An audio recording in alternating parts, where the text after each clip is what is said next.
Merci de nous retrouver pour ce webinaire consacré à l'inclusion numérique au travail. Une problématique qu'on essaie de partager aujourd'hui avec vous. Si l'inclusion numérique en entreprise, eh bien, ça passait aussi par l'organisation du travail et par les conditions de travail. Voilà le sujet qu'on vous propose d'explorer ensemble aujourd'hui. Donc, je vais introduire cette discussion et puis ensuite passer la parole à nos trois invités. Pour commencer, dire que selon l'INSEE, aujourd'hui, c'est à peu près 13 millions de Français qui se trouvent en situation d'électronisme, c'est-à-dire qui rencontrent des difficultés dans la maîtrise des technologies numériques, dans leurs usages. Donc sans doute que ce chiffre, aussi important soit-il, masque des réalités sans doute très différentes, c'est-à-dire qu'il laisse à penser qu'au-delà de ces 13 millions, tout le monde serait parfaitement à l'aise. Sans doute que le réel est un tout petit peu plus complexe que ça. Pour favoriser en tout cas l'inclusion numérique, aujourd'hui, une mission a été mise sur pied, et une stratégie nationale a été identifiée, et les acteurs de la médiation numérique essayent de développer des services auprès des usagers mis en difficulté par le développement de e-services dans une logique d'inclusion économique et sociale. Mais si la digitalisation de la société est effective, elle passe évidemment aussi par la digitalisation de son économie. C'est-à-dire que ce sont aussi les organisations de travail et partant l'expérience travailleur qui elles-mêmes se transforment dans cette digitalisation et qui parfois peuvent être mises en difficulté dans ces transformations numériques. Et donc, si l'inclusion numérique n'était pas simplement une affaire individuelle, des individus confrontés à des difficultés, mais aussi une problématique collective. Et si les leviers de l'inclusion numérique n'étaient pas simplement dans la société civile, mais qu'ils se trouvaient aussi à l'intérieur de l'entreprise et pas simplement au dehors. Au fond, et si les problématiques d'inclusion numérique ne concernaient pas seulement celles et ceux qui, en bout de chaîne, n'ont pas accès ou ont des difficultés à utiliser ces technologies, mais concerne aussi celles et ceux qui prescrivent, qui négocient, qui encadrent, qui dématérialisent la relation de travail. Donc inclusion, prévention, intégration, quels sont aujourd'hui les enjeux de l'inclusion numérique en entreprise? Quel rôle pour les différents acteurs de l'entreprise dans la conduite de projets de transformation inclusifs? En quoi ces transformations, elles sont l'occasion, au fond, de développer de nouveaux environnements de travail plus capacitants, c'est-à-dire qui préservent les capacités de travail futures, qui permettent d'éviter les décrochages, qui permettent le développement de savoir, d'action, de capacité à mieux contrôler ce qu'on fait dans son activité. Donc, à l'ANACT, nous sommes convaincus que cette transformation numérique n'est pas qu'une affaire technologique, qu'elle est aussi une affaire de dynamique sociale, de dynamique organisationnelle. Et avec nos partenaires, Astrée, Chronos et la Mednum, nous sommes associés pour monter ce webinaire, mais aussi monter une expédition sur le sujet qu'on vous présentera à la toute fin de ce webinaire, après avoir échangé avec nos invités autour de cette problématique. Et si la transformation numérique, disons, n'était pas un processus magique doté d'outils naturellement inclusifs, mais s'il s'agissait plutôt d'une démarche concertée qui prenne en compte l'évolution des organisations, la diversité des usages du numérique et l'amélioration des conditions de travail. Donc, pour amorcer cette réflexion et commencer à instruire les enjeux, nous avons le plaisir aujourd'hui de recevoir Axelle Lemaire, ex-secrétaire d'État en charge du numérique et aujourd'hui directrice des partenariats dans le cabinet Roland Berger, Benoît Serre, vice-président de la NDRH et partenaire associé au Boston Consulting Group. Et enfin, Mathieu Trubert, qui est co-animateur du collectif Le Numérique Autrement de l'UGICT CGT. Bonjour. Bonjour à tous les trois. Bonjour Vincent. Bonjour. Avant de vous passer la parole, on voudrait vous proposer une courte vidéo de Caroline Spam de la Mednum, qui est notre partenaire sur cette action, pour nous rafraîchir la mémoire sur ce que c'est que l'inclusion numérique, ce que c'est que la médiation numérique et comment elle discute aujourd'hui avec les entreprises.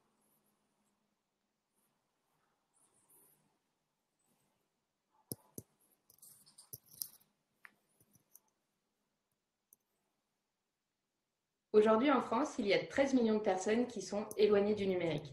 C'est à la fois un problème d'équipement, de connexion ou de maîtrise des usages. Évidemment, les publics sont assez divers. Il peut y avoir des personnes âgées, des jeunes.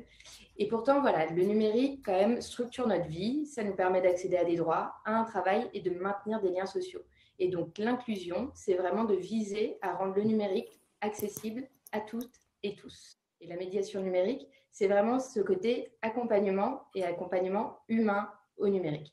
Et c'est essentiel aujourd'hui parce qu'on a besoin justement d'accompagner, de rendre les gens autonomes et vraiment la médiation numérique se trouve entre les métiers de la tech et du care. Le numérique permet justement de faciliter les relations de travail. On le voit en ce moment avec le télétravail, ça permet la poursuite de l'activité économique. Néanmoins, le numérique peut aussi déshumaniser. On se rend compte que pour beaucoup de personnes, aujourd'hui, travailler, c'est répondre à des emails.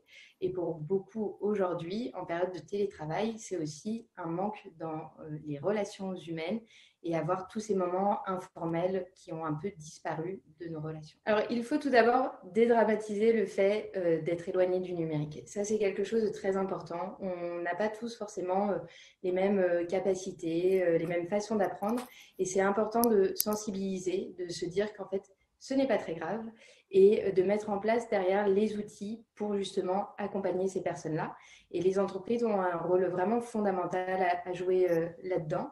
Elles pourraient très bien s'attacher les services de médiateurs numériques en entreprise et puis également d'organiser des ateliers d'accompagnement à la fois pour leurs salariés, mais également pour leurs clients, pour les faire vraiment monter en compétences. La situation sanitaire rend encore plus indispensable la transition numérique des très petites entreprises.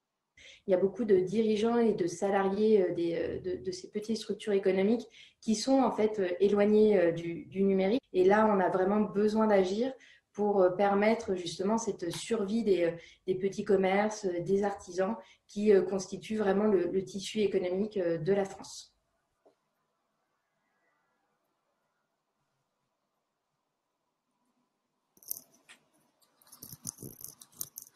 Donc, avant de passer aux premières questions à nos invités, juste rappeler que vous pouvez naturellement poser vos questions sur le chat. On a réservé un petit temps en fin de webinaire pour pouvoir essayer d'y répondre. Axel Lemaire, peut-être que commencer par vous poser une question. Quel regard vous portez sur la transformation, une question large, la transformation numérique de la société et de son économie? Et au fond, quelles sont, de votre point de vue, les raisons qui ont conduit à l'émergence d'une politique d'inclusion numérique? Merci Guillaume, bonjour à toutes et tous.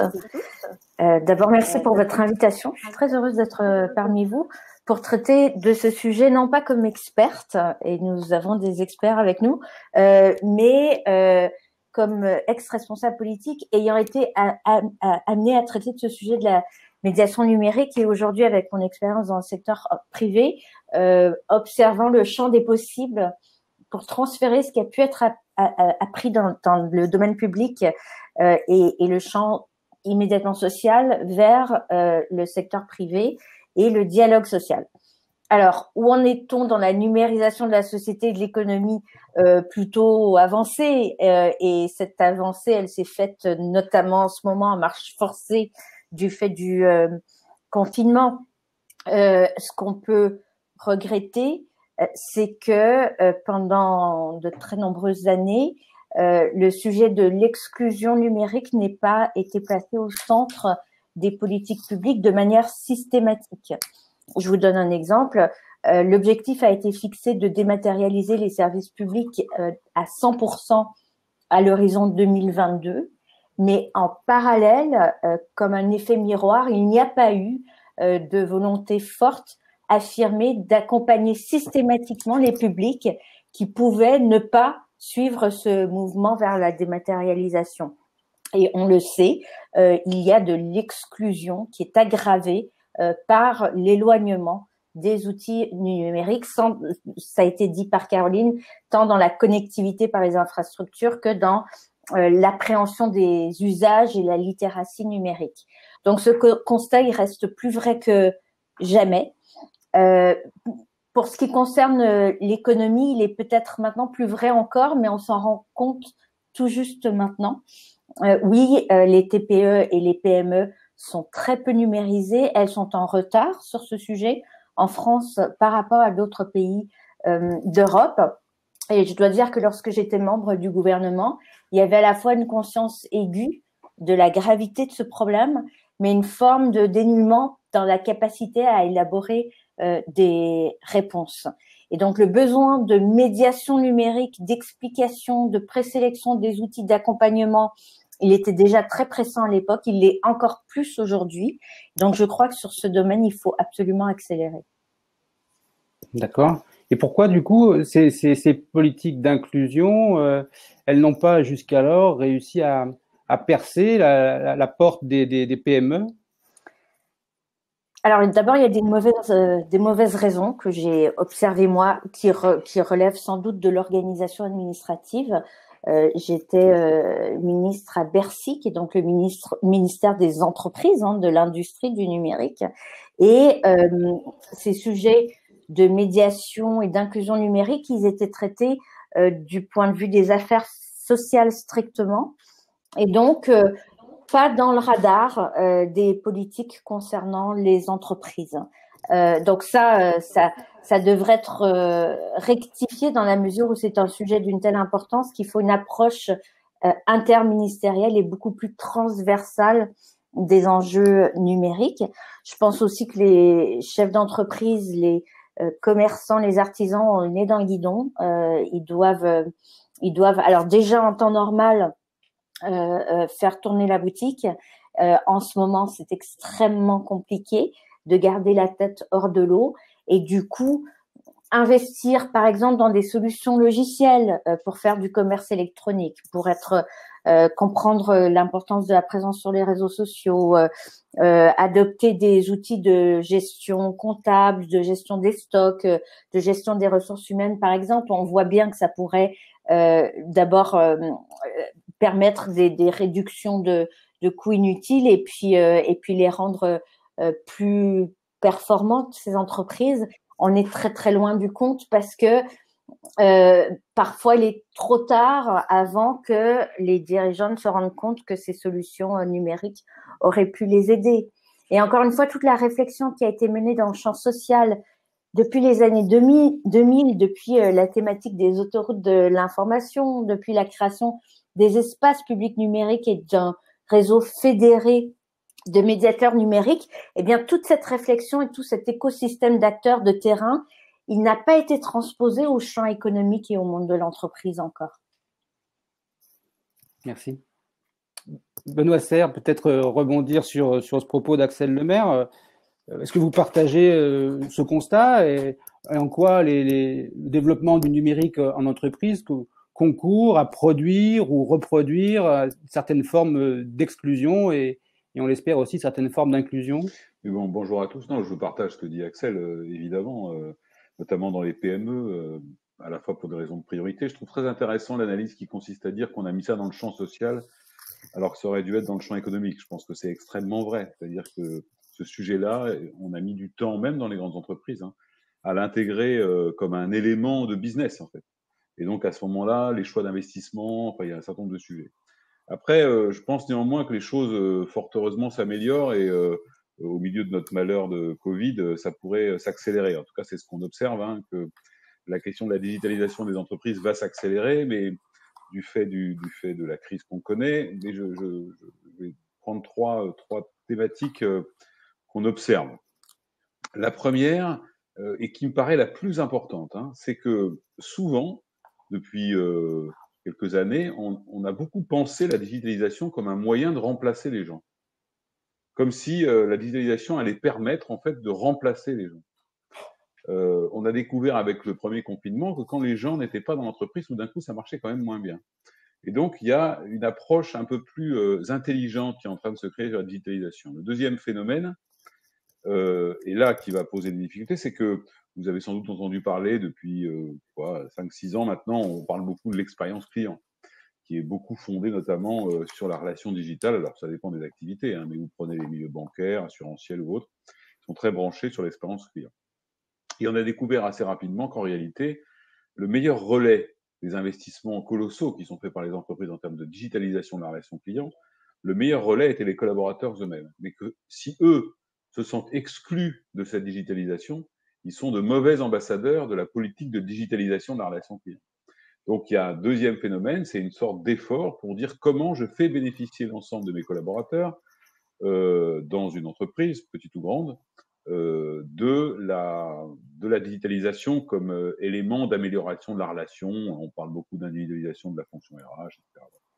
Et le troisième phénomène, c'est effectivement la prise de conscience qu'il existe dans l'entreprise des exclus internes, c'est-à-dire des gens dont plus personne ne s'occupe depuis des années, soit parce qu'ils font bien leur boulot et donc parce qu'on ne pose pas de questions, soit parce qu'ils sont relativement seniors et donc ils sont à la fois pas demandeurs et on n'est pas très push avec eux pour les former à ces sujets-là. Et avec l'accélération de la digitalisation, je pense qu'il y a un vrai risque d'accélérer l'obsolescence des compétences d'une partie de ces populations et que par conséquent, il y aura un effet de double peine, c'est-à-dire qu'ils seront à la fois exclus du champ qu'on appelle l'employabilité et exclus du champ du numérique en même temps, ce qui réduira d'autant leur capacité à retrouver un job, soit dans l'organisation dans laquelle ils sont, soit à l'extérieur de cette organisation. C'est en cela que, alors même qu'à l'origine c'était un sujet social, alors que ça aurait dû être un sujet économique, le fait que ça rentre le champ économique et qu'on s'en soit occupé un peu tardivement, de manière générale, le fait revenir dans le champ social, en fait. C'est-à-dire qu'on s'achemine vers une situation extrêmement délicate. Alors après, les entreprises, je le crois en tout cas, ont commencé à mettre en place, moi je l'avais fait moi-même quand j'étais DRH de la Massif ou d'autres structures, de la certification numérique, se rendant bien compte qu'il y a un moment où ça allait gêner leur propre activité économique. Et que ça, c'est plutôt ce qui est en train de se passer. Mais il va falloir rattraper le retard et effectivement, je trouve que les initiatives qui sont prises en termes de médiation numérique sont vraiment intéressantes parce que, comme le disait Axel tout à l'heure, il va falloir pousser les PME dans toute la chaîne de valeur d'une entreprise, en fait, à intégrer le numérique comme un élément fondamental de son propre fonctionnement et dans l'intérêt de son business. Et donc d'associer les collaborateurs pour qu'ils puissent exploiter à fond les investissements qui sont faits en termes de digitalisation. Si je vous comprends bien, l'inclusion numérique aujourd'hui pour les entreprises, c'est à la fois un enjeu de business, aussi un enjeu de cohésion sociale, mais in fine un enjeu de performance collective. C'est, je crois, le chemin qui est en train d'être pris. Alors, j'imagine qu'on va petit à petit le rattraper, le retard qu'on a accumulé, mais on est bien au cœur. C'est ça que c'est un sujet assez majeur quand même, hein, parce que l'évolution des comportements consommateurs, les nouvelles attentes et puis les nouvelles générations, l'écart d'exclusion numérique entre les nouvelles générations et les anciennes est très fort, parce que c'est à peu près, je crois, je parle sous votre contrôle, 40% des gens qui sont pas à l'aise avec le numérique dans la génération du dessus et 17% des générations actuelles.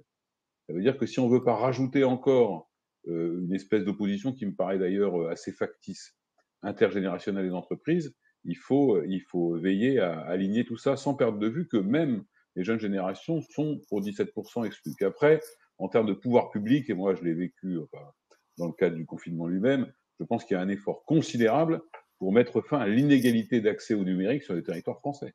C'est-à-dire, c'est insupportable de constater qu'il y a des pans entiers de nos territoires où les gens ne sont pas en situation de se connecter dans des conditions satisfaisantes.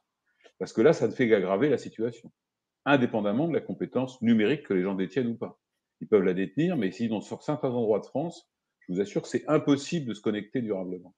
Donc ça aussi, là, ça relève de la responsabilité des pouvoirs publics et des grands opérateurs de mettre fin à cette inégalité d'accès au numérique.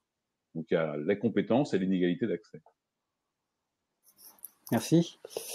Mathieu Trubert, quel regard vous portez sur l'intégration des technologies numériques dans les organisations de travail et peut-être plus largement sur la participation des travailleurs et de leurs représentants au processus de transformation ?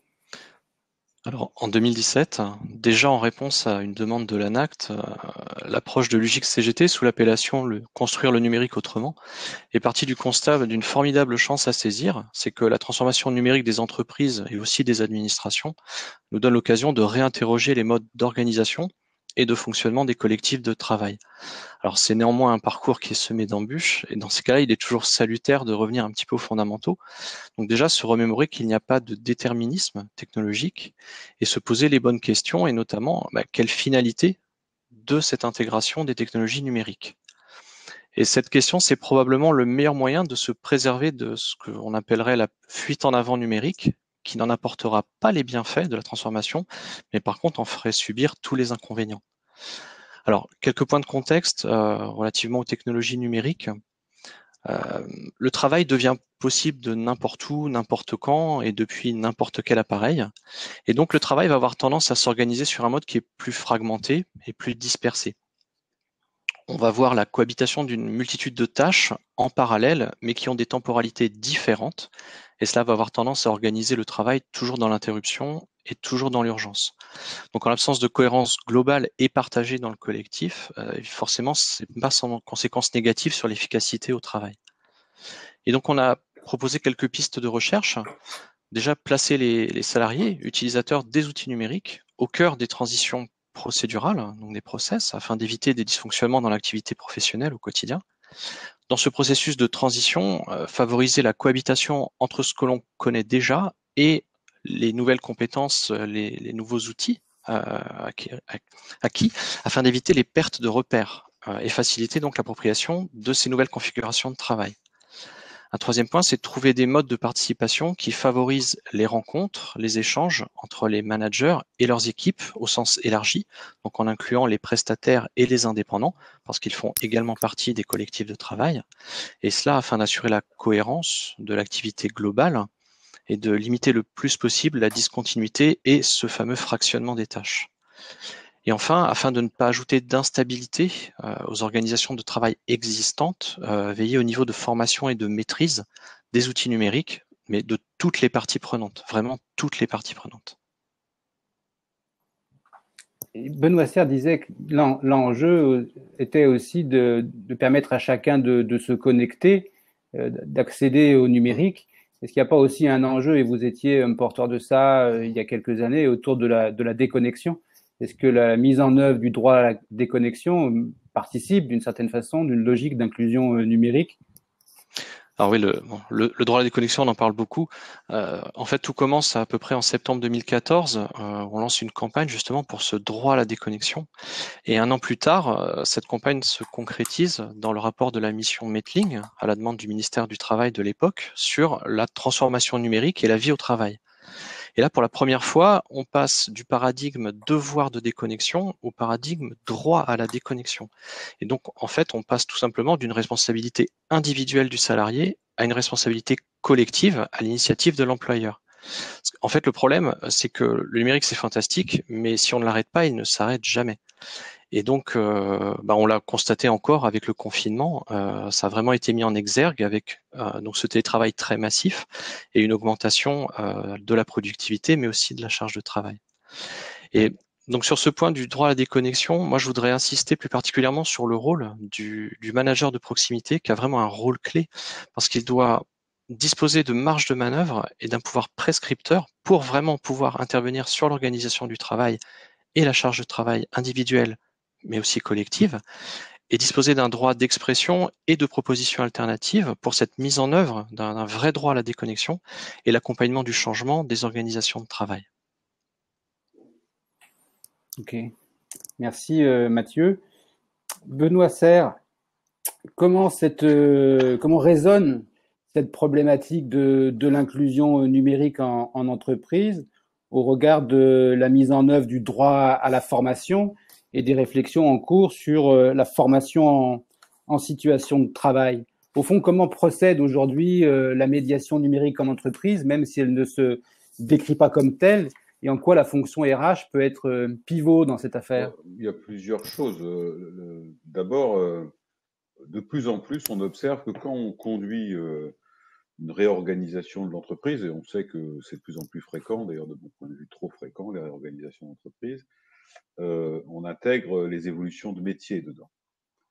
Et c'est par les évolutions de métier qu'on va notamment intégrer le fait que ces métiers, organisés différemment, font appel à des compétences nouvelles. Et c'est ainsi qu'on utilise notamment les plans de formation, mais pas que. Alors, vous avez mis en avant la réforme de 2017 qui met en place, ou 2018, je sais plus, les fameux FEST, là, les formations en situation de travail, qui effectivement constituent des outils assez intelligents. Historiquement, la formation, c'était une espèce de sédimentation de loi, on ne comprenait plus rien, donc c'est pas mal. Ce texte, il est venu un peu simplifier la définition d'action de formation, c'est positif. Donc effectivement, les RH, l'un de leurs jobs quand même, parce que je rappelle que la fonction RH, c'est d'avoir une fonction collective, hein, c'est faire en sorte que vous ayez les bonnes personnes aux bons endroits, disposant des bonnes compétences pour exercer les bonnes missions. Donc ça, c'est la fonction RH qui veut ça. Elle a d'autres responsabilités, mais entre autres, elle a cette responsabilité-là. Et par conséquent, lorsque vous portez une nouvelle organisation et que vous redéfinissez des métiers, il faut mettre en place, et on essaye de le faire, des plans de formation adaptés pour faire en sorte que les gens puissent les exercer. Et s'il y a des dimensions numériques nouvelles dans ces métiers, on intègre de la formation numérique ou de l'acquisition de compétences numériques dans ce domaine. On y intègre aussi, M. Trubert vient de l'évoquer, c'est un sujet très important, qui est la question de l'adaptation du management. Parce que, indépendamment du télétravail, le numérique rend les gens paradoxalement plus responsables et plus autonomes sur leur organisation de travail. Et ça se manage un peu différemment que le travail à la tâche qu'on connaissait, qu'on a connu pendant plusieurs dizaines d'années, voire plus que cela. Donc ça, on va dire que c'est le deuxième aspect. Le troisième aspect sur l'inclusion numérique, c'est au recrutement, en fait.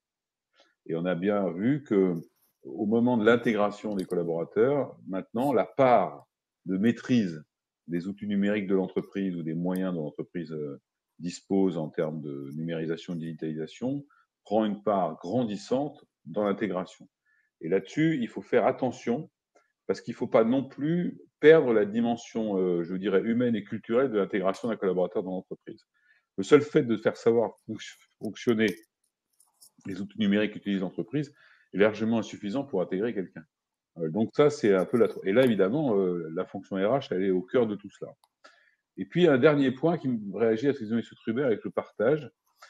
En 2017, à l'occasion de ses 70 ans, la NDRH avait sorti un rapport assez important sur le futur de la fonction RH, qui indiquait, ça nous avait amusé, que dans l'un des scénarios, le rôle du DRH, c'était calmer les ardeurs numériques.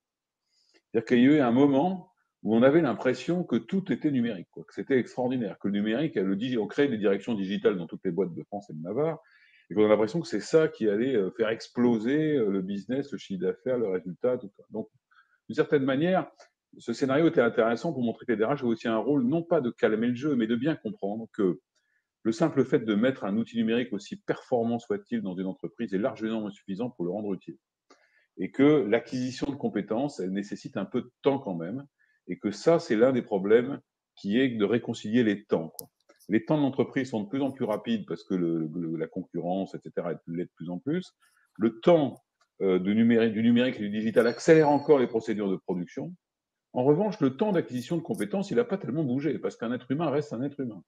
Et par conséquent, le sujet de la réconciliation des temps, surtout avec le digital, devient un élément assez central. Donc, la fonction RH, elle doit veiller, de mon point de vue, au bon équilibre entre ces trois temps, qui passent par la formation, mais aussi par laisser le temps d'acquisition de compétences quand c'est possible.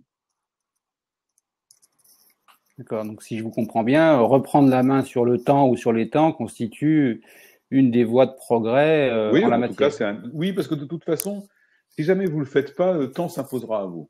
Donc autant s'organiser pour tenir compte de cela. Après, je crois aussi que il faudrait que dans le domaine de l'enseignement supérieur, on intègre plus fortement ces données-là,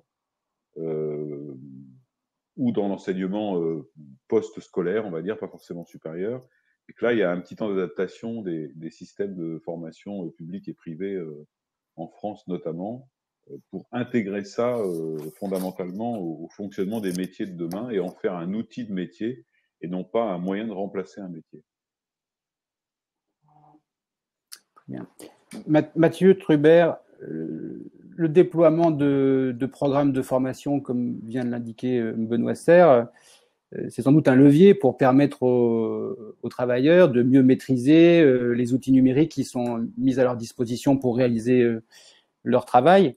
À quelles difficultés se heurtent aujourd'hui les salariés, notamment les cadres et les techniciens que vous représentez dans l'exercice de leur activité ? Alors effectivement, il y a une dimension essentielle dans le fait d'individualiser. Par définition, on va appréhender la formation pour ce qui concerne chacun en particulier. Ça, c'est fondamental. Néanmoins, il peut y avoir un risque d'effet de bord non négligeable si on se retrouve à appréhender le fait d'individualiser par son acception qui est plutôt considérée isolément. Parce que là, on serait du coup, ce serait en l'occurrence vis-à-vis des autres utilisateurs et des autres organisations du travail. Du coup, si on revient un petit peu sur la définition du travail, en fait, ce sont les moyens mis en œuvre pour arriver du travail prescrit au travail réel. Et donc, dans notre contexte, il est vrai que chacun va potentiellement utiliser de façon légèrement différente les mêmes outils pour arriver à des résultats quasi similaires dans une organisation donnée. Donc, de prime abord, on pourrait penser qu'un programme de formation individualisé, entendu au niveau de l'individu, est la bonne approche. Pour autant, travaille-t-on seul, par soi et pour soi ? Non. Et je pense que là, Benoît l'a parfaitement exprimé, notamment pour les nouveaux arrivants. Il n'y a pas que la dimension de la manipulation des outils. Et d'ailleurs, de nombreux travaux de sociologues du travail, tels que Karasek ou Sigrist, par exemple, ont montré l'importance fondamentale de composantes ayant une dimension purement collective, comme le soutien et la reconnaissance. Et donc, pour faire le lien avec le point précédent, en rappelant donc que les outils numériques sont censés avoir une finalité, et que celle-ci doit logiquement être étroitement corrélée à l'organisation du travail, l'organisation, elle s'incarne dans le collectif. Donc, évidemment, on ne peut pas se risquer à la seule maîtrise technique des outils par les individus, et il faut également prendre en compte l'appropriation de ceux-ci par toute l'organisation collectivement. Et donc, si on conserve cette forme d'adaptation à l'individu, il faut aussi embrasser évidemment la dimension collective de l'utilisation des outils numériques. Et du coup, on pourrait presque parler d'individualiser la formation, mais à plusieurs niveaux, en partant de l'utilisateur, dans son collectif, dans son organisation, et peut-être, pourquoi pas, jusqu'à l'entreprise tout entière, dans sa façon qu'elle peut avoir d'avoir une corrélation sur un outil en particulier. Et c'est d'ailleurs dans cette dimension collective qui va être facteur d'inclusion numérique au sein des collectifs, parce que finalement, et on le constate, on a attendu l'outil numérique pour ça, chacun et chacune va s'entraider, va enrichir le collectif, qui par des petites astuces, qui par des questions qui sont d'apparence un peu naïves ou triviales, mais qui peuvent permettre justement de remettre en cause des usages ou des pratiques et de faire avancer ensemble le collectif de travail. Et donc, je pense que l'inclusion numérique, c'est aussi pouvoir réfléchir, critiquer et enrichir les outils. On parle d'entreprise apprenante. Je pense que c'est là un excellent terrain pour pratiquer ce concept. Donc, pour finir rapidement sur ce point, je pense important de mentionner aussi qu'il ne faudrait pas pour autant escamoter l'adaptation à l'individu des outils numériques dès leur conception. L'inclusion numérique, ça se joue aussi en amont, notamment dans l'expression précise du besoin et de la finalité d'un outil, ainsi que la réflexion sur l'expérience utilisateur, qui est vraiment un sujet compliqué. Et peut-être aussi attention à l'idée reçue sur un clivage, c'est une idée reçue qu'on voit de temps à autre. Donc un clivage qui opposerait les digital natives, ou plutôt aux boomers, où seuls donc ces derniers seraient en difficulté face au numérique. En fait, il y a des études assez récentes et également côté États-Unis qui montrent que l'électronisme, n'est pas l'apanage des personnes âgées, et c'est pas parce qu'on va être capable de visionner des vidéos de chats ou d'exposer sa vie sur les réseaux sociaux qu'on ne se retrouve pas pour autant démuni face à l'utilisation d'outils qui servent une finalité autrement plus complexe et qui nécessitent une participation plus active.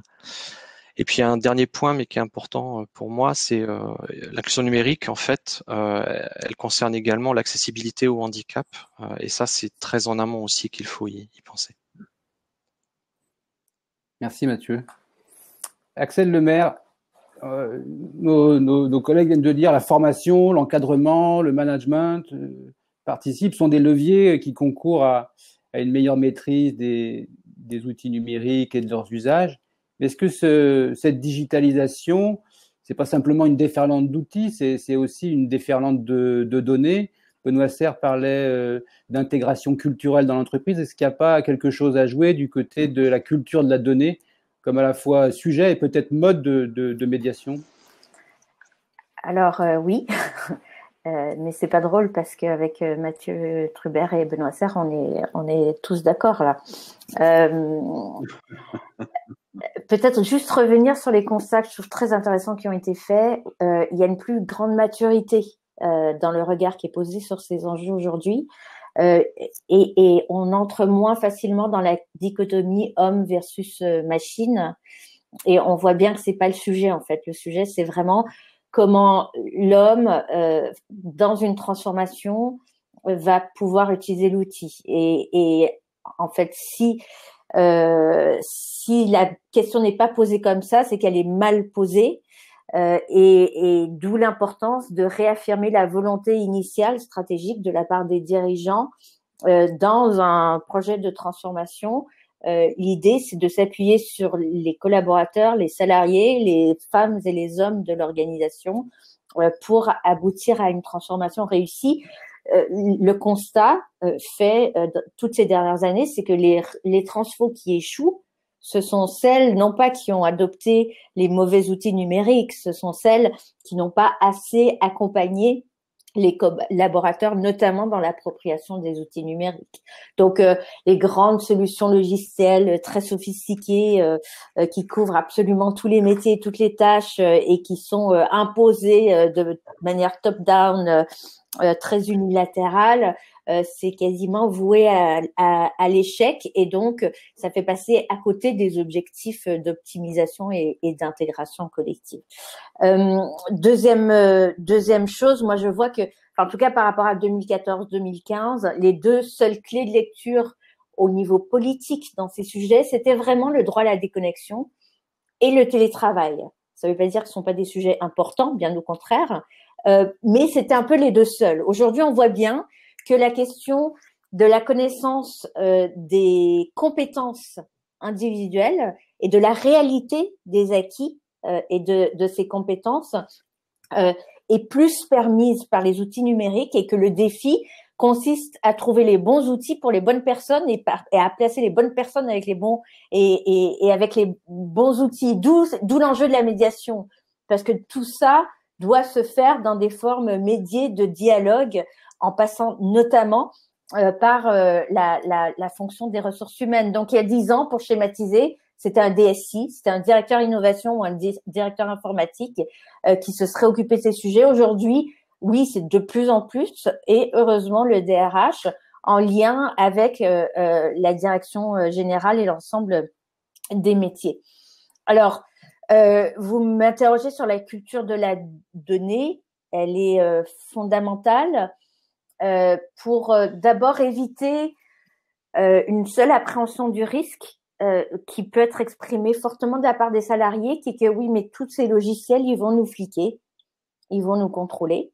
Alors, ça peut être le cas, et donc d'où l'importance d'un cadre normé qui définisse très clairement l'utilisation de ces outils.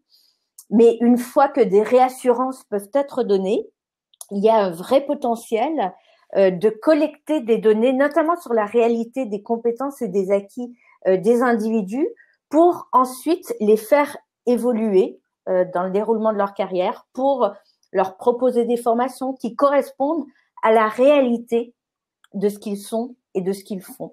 Donc, c'est un exemple parmi d'autres d'utilisation des données dans le secteur des ressources humaines, mais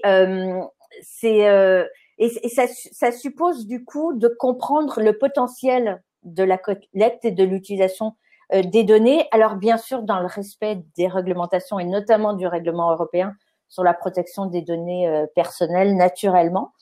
Et donc, on sait qu'il y a un cadre très régulé qui protège en particulier les données sensibles et que les DRH ont une responsabilité particulière vis-à-vis du respect de ce cadre par l'employeur.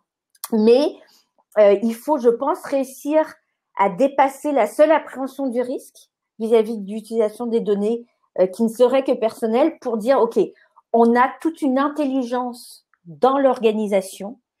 Qu'est-ce qu'on en fait pour créer de la valeur? Ça peut être pour créer de la valeur humaine, ça peut être pour créer de la valeur économique. Souvent, c'est les deux. Et c'est la promesse des outils numériques aujourd'hui.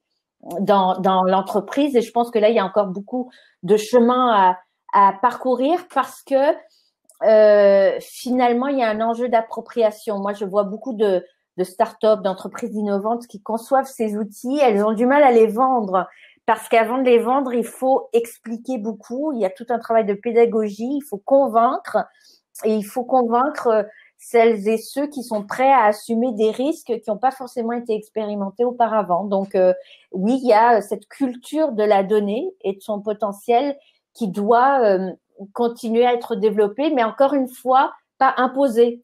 J'insiste énormément sur l'importance du dialogue collectif sur ces sujets au sein des organisations. Aujourd'hui, c'est pas complètement dans le radar. Hein. Alors, vous voyez, je vous disais, il y a 2014, c'était que sur le télétravail. C'est cette année seulement qu'un accord national sur le télétravail va, on l'espère, être signé. Et ça prend du temps. Donc, sur ces enjeux de médiation, de formation, d'utilisation des données dans le cadre des entreprises, il faut que ça devienne un objet de discussion dans le cadre du dialogue social.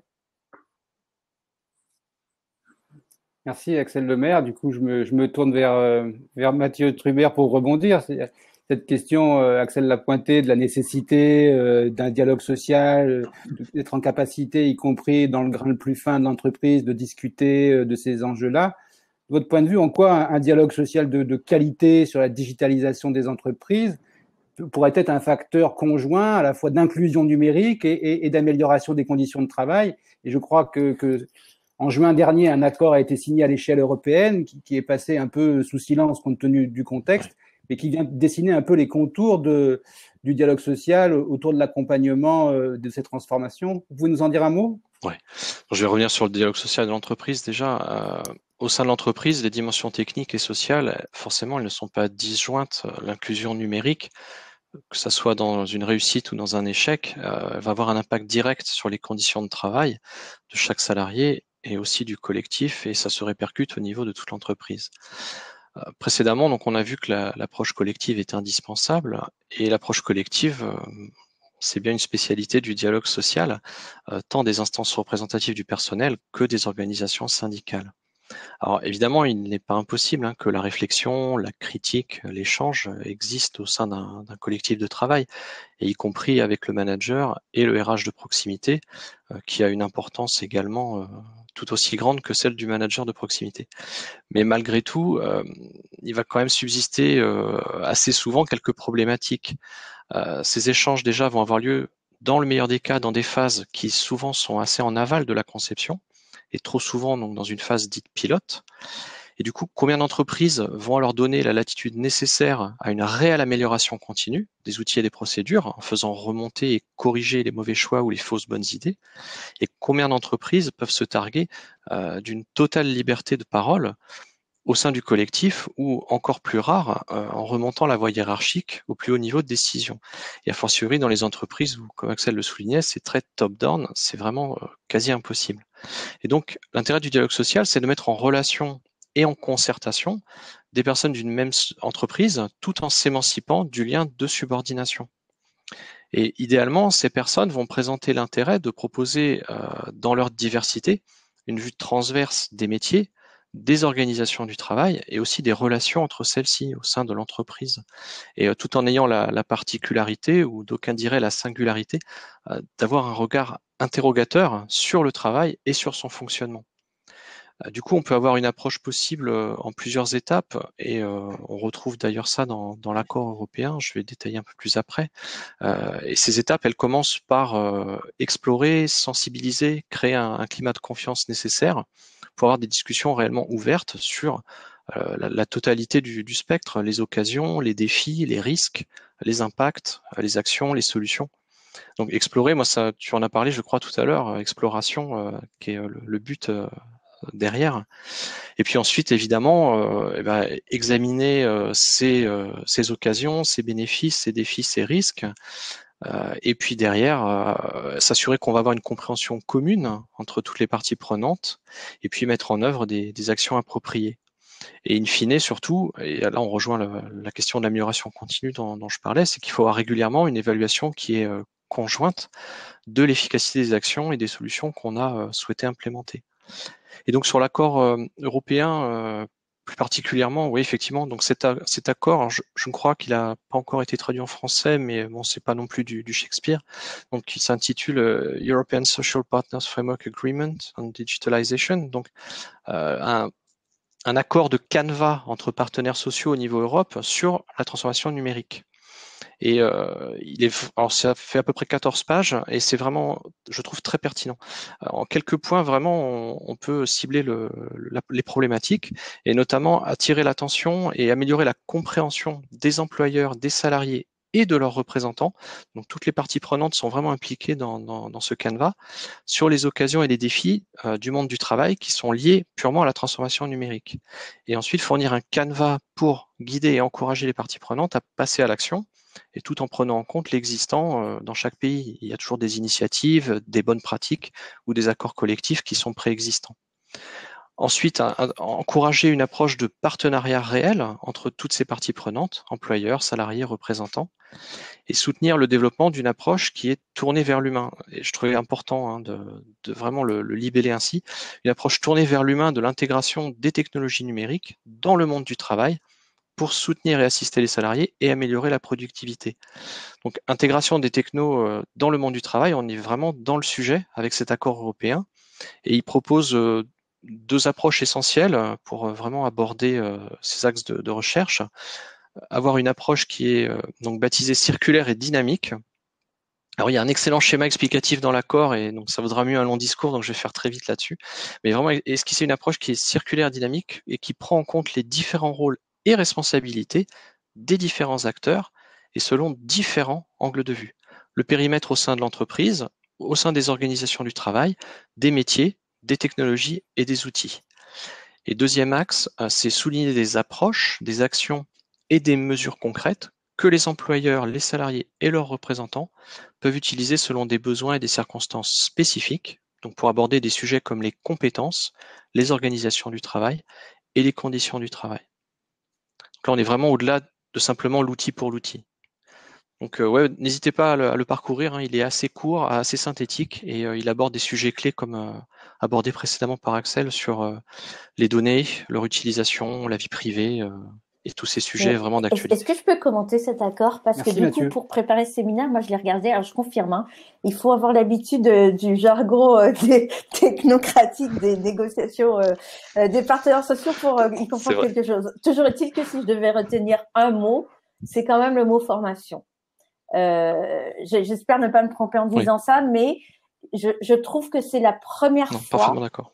À ce niveau, qui est le niveau européen, que la nécessité de la formation par rapport à l'appropriation des outils numériques est tellement mise en avant, et donc il faut espérer qu'au niveau national, les partenaires sociaux vont aussi se saisir de cet enjeu à la hauteur de ce qu'il est, parce que je pense que il y a encore aujourd'hui beaucoup de gens qui sont dans l'autocensure, dans le déni, dans la méconnaissance de leur retard, peut-être même à titre individuel, par rapport à tout ça. Moi, j'en parle d'autant plus facilement que je l'ai observé chez des gens très proches de moi.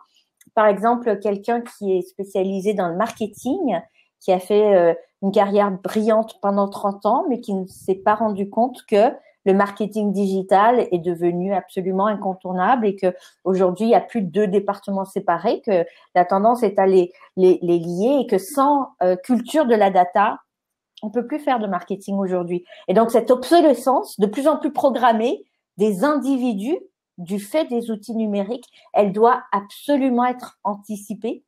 Et donc je pense que cet accord européen, il apporte beaucoup d'espoir pour faire du numérique un espace d'inclusion et non pas un objet d'exclusion supplémentaire qui viserait en particulier les femmes et en particulier les personnes qui sont déjà dans des situations professionnelles plus précaires et qui sans doute n'oseraient pas révéler les blocages rencontrés par manque de maîtrise, quoi.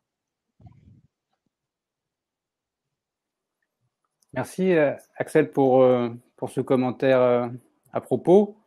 Benoît, peut-être pour terminer, parce que donner un peu de temps derrière pour les questions du public, et puis mon collègue Philippe Arcas de Chronos va venir aussi présenter l'expédition qu'on essaye de mettre sur pied. Benoît Serre, vous portez une réflexion sur l'association des salariés à la réussite des entreprises. Et donc, l'inclusion numérique en entreprise ne passe-t-elle pas nécessairement par une meilleure prise en compte de l'expérience travailleur et ne débouche-t-elle pas nécessairement sur la constitution d'un nouveau pacte social, pourrait-on dire? C'est-à-dire que je pense que l'expérience collaborateur ou travailleur, vous l'appelez comme vous voulez, elle prend une importance absolument fondamentale au fur et à mesure que les méthodes de travail ou les organisations de travail évoluent. C'est une première chose. Sur l'association des collaborateurs d'entreprise, quand je parle de ça, c'est de manière un peu plus large. C'est-à-dire que je pense qu'on ne peut pas à la fois demander une organisation du travail où les gens sont plus autonomes, où ils sont plus libres de faire les choses dans un certain ordre, etc., via le numérique ou pas, et puis pas les associer plus fortement au partage de la valeur. Je veux dire, ça me paraît totalement délirant de vouloir tout et son contraire en même temps. C'est pour ça que la question de la politique numérique de l'entreprise est un très bon sujet de dialogue social. Je partage ça à la réserve près que c'est toujours une affaire de temps et qu'on ne peut pas attendre trop longtemps pour pouvoir implanter les choses, tout simplement pour des raisons concurrentielles quelquefois. Puis après, il y a le sujet de la formation qui va avec. Sur la question de la data qui était évoquée tout à l'heure, moi je l'ai vécu en direct pour tout à fait un autre sujet, qui était la mise en place du retenu à la source. Et je peux vous dire que moi, à l'époque, c'était des DRH du groupe Massif, les gens étaient, non pas, ils se foutaient de la retenue à la source, ils étaient hyper inquiets de ce qu'on ferait de la donnée qui serait la nôtre. Donc je pense qu'il y a un vrai travail, tant des pouvoirs publics que des entreprises, et de mon point de vue, d'ailleurs, des partenaires sociaux aussi, pour créer un véritable cadre, et ça me paraît presque plus important que l'accord national professionnel sur le télétravail d'ailleurs, pour créer un cadre qui rassure définitivement les gens sur ce qu'on fait de leurs données. Vous avez vu quand même la petite polémique qu'il y a eu autour de l'appli, alors elle s'appelait Stop Covid, maintenant c'est tous face au Covid, je ne sais plus comment ça s'appelle, mais globalement, on sent qu'il y a une certaine inquiétude avec tout ça. Et que d'ailleurs, je pense que plus vous êtes éloigné des compétences numériques, plus vous êtes inquiet de ces sujets-là, en fait, parce que vous les maîtrisez mal. Donc, il faudra regarder comment en tout cas rassurer les gens sur cette dimension-là. Alors, un nouveau pacte social pour conclure, pour laisser un peu de place aux questions. Je crois de toute façon qu'on n'y coupera pas. On n'y coupera pas. Autant pour des raisons de modèle de production, que de raisons d'organisation du travail, que des raisons de mode de travail, de temps de travail. On voit bien que tout ce qui fait un schéma un petit peu structuré depuis une quarantaine d'années dans la société du travail était déjà fortement percuté par le numérique et se fait repercuter une seconde fois par le Covid. Et donc, de toute façon, il va bien falloir reposer les bases. Et certaines entreprises qui ont lancé des réflexions assez longues et assez profondes avec leurs partenaires sociaux sur la refonte des modèles sociaux. Ça ne concernera pas que le numérique, on s'élargit un peu par rapport à votre thématique, mais c'est sûr que ça concernera la digitalisation de l'entreprise. Je suis assez convaincu que de toute manière, alors combien de temps ça va mettre, j'en sais rien, mais les 10, 15 ans qui viennent vont nécessiter de rebattre les cartes en termes de pacte social à l'intérieur des entreprises, sous l'effet de ce sujet-là, comme sous l'effet d'autres sujets d'ailleurs, mais ce n'est pas l'objet du webinaire. Donc, effectivement, le numérique fait partie de la vie de n'importe quel salarié aujourd'hui, ou même de n'importe quel citoyen. Et il doit en faire partie sans pour autant la dominer. Donc, c'est tout l'équilibre qu'il va falloir trouver au sein des entreprises pour faire en sorte que le numérique constitue un enrichissement des métiers et non pas un remplacement des salariés. Merci. On est presque arrivé au bout. On va pas pouvoir répondre à toutes les questions, malheureusement. On va peut-être juste en prendre une pour laisser quand même un peu de temps à Philippe pour présenter l'expédition auquel on vous invite. Je ne sais pas qui voudra répondre de manière brève à cette question, mais la voici. On a beaucoup parlé de formation des salariés. Mais quid de la formation des décideurs? On voit bien dans les différentes interventions que la méthodologie employée pour une numérisation inclusive nécessite l'implication des travailleurs. Donc, comment cette voie de la formation n'est pas réservé à ceux qui seraient en bout de chaîne, mais disons s'appliquerait à l'ensemble des parties. Est-ce que ça, quelqu'un veut répondre à cette question de manière très courte? Je pourrais répondre très rapidement si tu veux, Vincent, en 5-10 secondes. Ça rejoint ce que je disais sur la compréhension globale des procédures, des outils au niveau de toute l'entreprise. Donc, le décideur fait partie de l'entreprise, on ne peut pas l'exclure de la formation sur les outils, sur les procédures. Il doit être, il est en première ligne aussi pour comprendre comment derrière le travail va être effectué. Donc, pour moi, c'est au moins aussi important. Il y a énormément de solutions d'accompagnement à la décision managériale dans le monde du numérique. Et ce qui est intéressant, c'est de voir à quel point les technologies peuvent aider à l'intelligence collective, peuvent soutenir le dialogue entre toutes les parties prenantes, y compris au niveau des dirigeants. Alors, ça peut paraître bateau de le dire comme ça. Moi, j'ai découvert ce monde de l'intelligence collective, on va dire, soutenu par les technologies au moment du vote de la loi pour une république numérique, lorsque nous avions organisé une consultation en ligne pour permettre aux internautes citoyens de se saisir du texte et de l'amender, de le co-écrire avec le gouvernement. J'étais entrée dans le monde des civic tech de cette manière, et aujourd'hui, les civic tech pénètrent le monde de l'entreprise.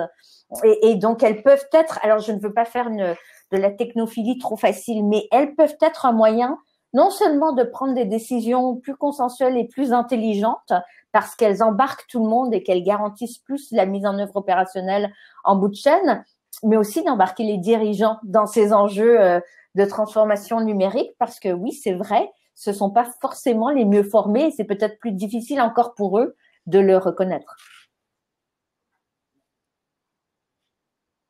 Très bien, merci. Alors, comme on est en situation de crise sanitaire, qu'on doit respecter un certain nombre de protocoles, on n'a pas pu co-animer le webinaire avec notre partenaire comme on l'aurait souhaité. Et du coup, c'est le moment où on va du coup changer de place. Et donc, Philippe Arcas va venir vous présenter l'expédition qu'on essaye de mettre sur pied et à laquelle on vous invite, bien entendu. Merci de votre participation.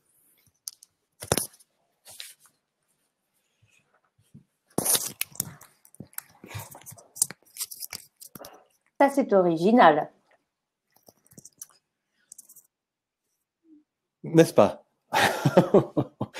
On s'en serait presque passé. Mais enfin, voilà, on espère que le terme d'innovation s'incarnera pas seulement dans nos manières de présenter le webinaire et de le conclure. En tout cas, déjà ravi vraiment, et j'ai été très attentif, même si c'était dans une autre pièce, aux différents échanges qui ont pu avoir lieu. Il me revient juste la tâche de revenir un petit peu sur finalement de quoi est-ce que ce webinaire est-il le point de départ. C'est ça vraiment qui nous occupe. Alors juste un petit mot sur ce qui fait notre alliance avec l'ANACT. ANACT, Astrée, Chronos, c'est à la fois des complémentarités, parce que des complémentarités et des points communs en termes de sujets, parce qu'on travaille tous sur l'analyse d'un travail en transition, sur comment est-ce qu'on promeut finalement des transformations numériques responsables, et parce qu'on croit fermement à la question et au fait que le dialogue social soit vraiment un levier majeur pour accompagner cette transition. Je m'étais noté dans les échanges alors à la fois pour penser des modalités, mais aussi les rythmes de ces transformations, des rythmes qui permettent justement d'intégrer des dynamiques humaines, qu'elles soient individuelles ou collectives. Et ça, vraiment, il nous semble que ça fait partie de ces choses qui nous tiennent à cœur de développer, et pas seulement au travers d'un webinaire. Parce que ce qui nous réunit aussi avec l'ANACT, c'est d'avoir lancé des démarches de type lab. Et là, qu'est-ce que ça veut dire? C'est simplement créer des espaces collectifs pour innover en matière et en faveur de transitions qui soient socialement responsables. Ça veut dire quoi? Ça veut dire décrypter des transformations à l'œuvre et faire preuve de discernement, peut-être à la fois par rapport à des faits stylisés concernant les transformations numériques en entreprise, sur éviter la réponse par l'outil, ça a une certaine forme de solutionnisme, se dire aussi éviter une vision binaire peut-être des fractures numériques. On parlait de l'âge avec des boomers d'un côté et puis des millennials de l'autre. C'est pas comme ça effectivement qu'on arrivera à vraiment travailler ces sujets-là de la manière la plus éclairante et la plus utile possible, en tout cas en entreprise. c'est pas seulement décrypter, c'est aussi s'inspirer de pratiques existantes. Alors en France et en Europe, ça fait partie de notre ADN de travailler à une échelle européenne ces différentes questions-là. Et une des idées, c'est pas seulement de faire de l'étude au travers de ces labs, c'est aussi de se dire mais comment est-ce qu'on invente des pistes d'action? Comment est-ce qu'on expérimente des principes, des méthodes, des outils pour mieux accompagner ces transitions? Et donc à ce titre-là, justement, le webinaire est une première étape, vraiment une première étape. Un lancement où on essaye justement de travailler et de lancer une dynamique collective. Alors le mot a été lâché au travers d'expéditions et d'un travail d'exploration pour approfondir collectivement notre sujet et les défis qui posent aux différents acteurs, que ce soit les managers, que ce soit les salariés, que ce soit les organisations syndicales, et les réponses qui existent en France et en Europe en la matière, bien entendu, mais aussi et surtout un premier temps. Donc je pense que là, il y a une petite plaquette qui doit peut-être vous être projetée. Un premier temps qui doit nous servir à préfigurer collectivement des principes et des méthodes pour agir au sein des entreprises. Et finalement, comment est-ce qu'on fait se rencontrer des acteurs dont on voit bien qu'ils détiennent des ressources, des acteurs au sein de l'entreprise, à la fois des salariés, des organisations syndicales, le niveau du management, mais aussi ces acteurs de la médiation qui on l'a vu, ont plutôt déployé leur savoir-faire, développé des compétences et leurs moyens actuellement dans une sphère davantage citoyenne. Alors ça, finalement, ou social. Et ça, comment est-ce que finalement ça se reconvertit? Comment est-ce qu'on y travaille? Et ça, ce premier temps, explorer, imaginer et monter finalement des hypothèses de travail pour aller expérimenter, ça sera un premier temps entre janvier et juin 2021. Moi, c'est comme ça qu'on le prévoit et on espère que cette crise sanitaire ne mettra pas trop à mal notre agenda.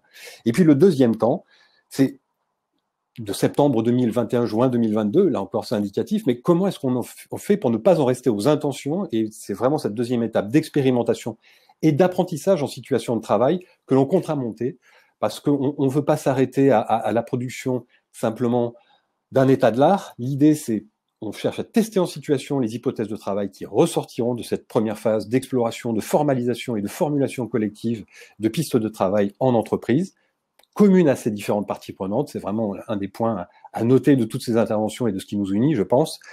Comment est-ce que finalement ces solutions, on va les ajuster chemin faisant à leur contexte de déploiement? Et puis, l'autre objectif de cette deuxième phase, c'est non seulement d'expérimenter dans un nombre ramassé, parce que voilà, au regard de nos moyens, des ressources qu'on aura réunies, donc dans un nombre ramassé de structures, d'entreprises et vis-à-vis de différentes problématiques, elles aussi en nombre limité.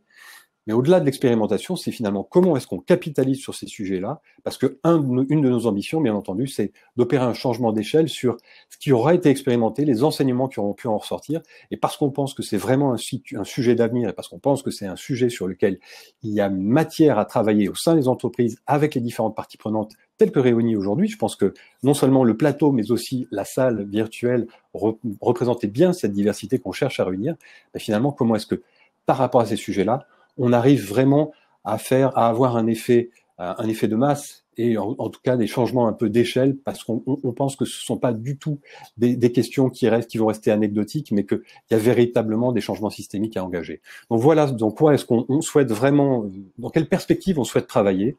2 temps, décryptage, formulation collective de pistes d'action, et puis expérimentation, capitalisation sur ces volets-là. Donc tout ça, ça figure dans la petite plaquette qu'on diffuse en ce moment. Alors vous le verrez, c'est une espèce de call for action. Il y a et désolé pour l'anglicisme, je m'étais promis pourtant. Et en revanche, vous verrez, il y a un clic à faire sur lequel vous pourrez tout à fait demander de l'information. On est joignable pour vous présenter les différentes modalités au travers desquelles rejoindre cette expédition, cette exploration et ces expérimentations qui vont se déclencher à partir vraiment de cette toute fin d'année.